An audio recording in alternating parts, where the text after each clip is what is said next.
Servus Freunde, my name is Jimmy Cage and this is Iron Monkey.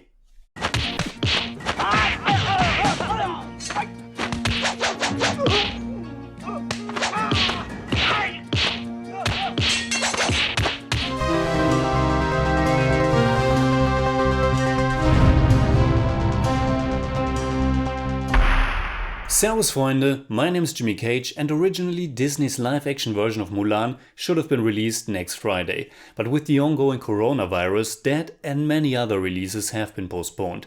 Here in Austria, all cinemas are closed and it probably won't open up again for quite some time, and the situation is more or less identical in other countries as well. The most important thing right now is to stay safe and healthy. Avoid crowds, stay at home, and by that help that we can all manage this crisis together. Now I have already seen Mulan at a press screening, but I'm not yet able to talk about it. The embargo should be over next week, but now I'm not quite sure if it has been extended. So either you can see my review next week or some other time in the future. With no new movies coming out the next month, I will use the opportunity to talk about older ones. Of course the views won't be anywhere even remotely close, but maybe some of you like to hear me talk about some other gems as well. And since Mulan is this wuxia martial arts action adventure and stars Donnie Yen in a supporting role, I thought it might be fitting to talk about the great old Hong Kong martial arts period action movie starring Donnie Yen.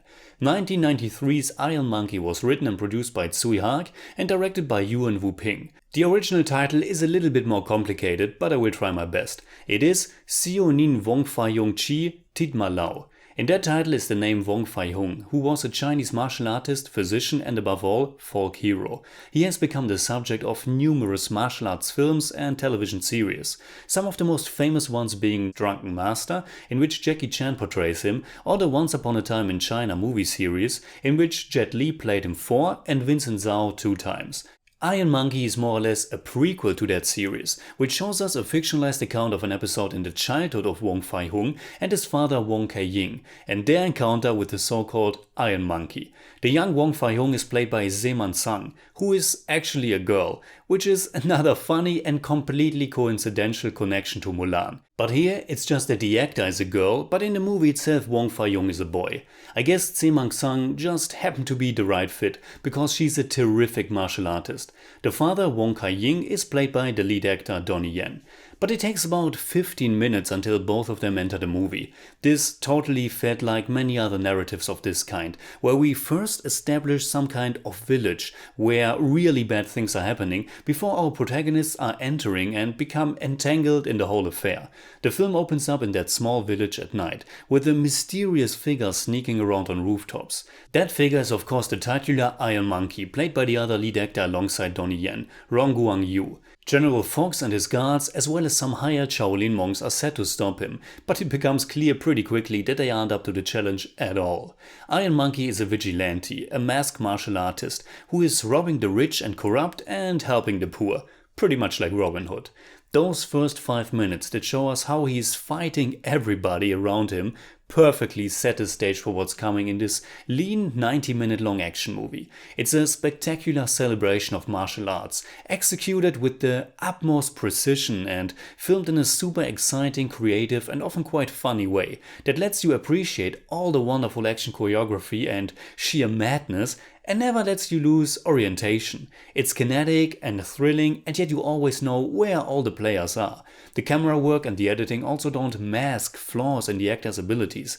These are masters of what they are doing. Instead, it emphasizes on the movements and the rhythm of the fights. Of course, there are a lot of cuts, but again, not to pretend that something is exciting. There are a lot of tricks involved, and you know that while watching, because Iron Monkey never makes you believe that this is something realistic. It's one of those beautifully fantastical, larger-than-life action spectacles where people are able to run up walls, jump on tall buildings, or just rip away some wood or shatter a concrete wall. It's unbelievable fun to watch, and what the movie really nails is the physicality.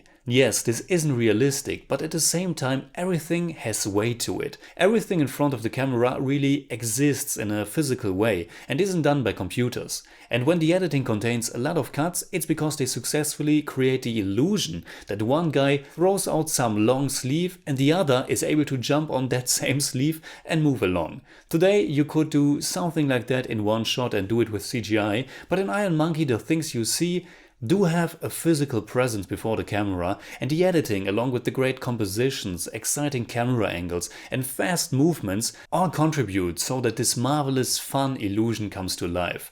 The fights are absolutely terrific and the movie is stuffed with them. And there's also a nice variation to it. Who is fighting who, and more importantly, how.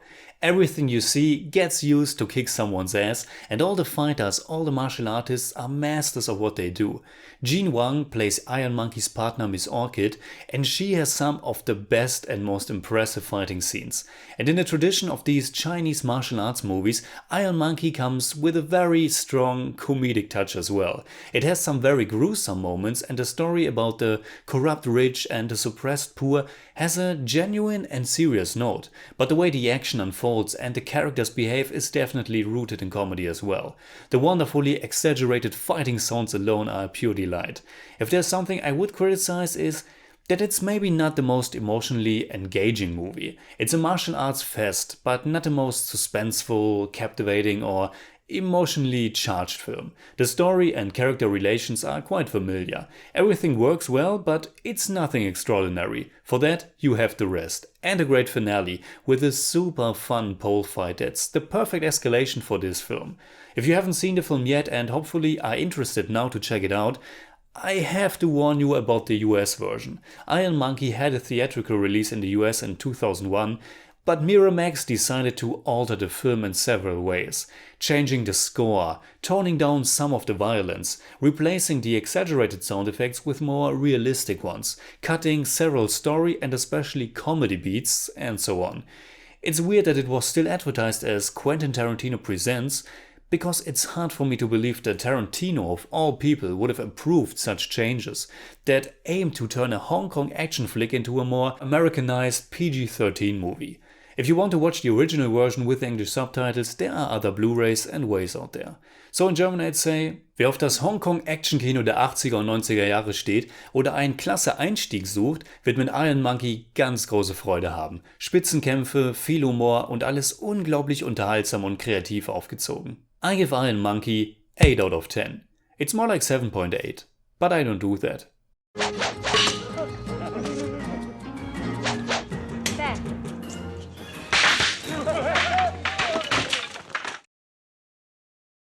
Alright, that's it like always. Comment below and let me know what you think about Iron Monkey. And also let me know what is your favorite martial arts movie. You can hit me up on Twitter, Instagram and Letterboxd, and also on Patreon at TheJimmyCage. And as always, if you enjoyed this episode, please give me a thumbs up, share, subscribe, whatever you like. And make sure you hit that bell for all I have to tell.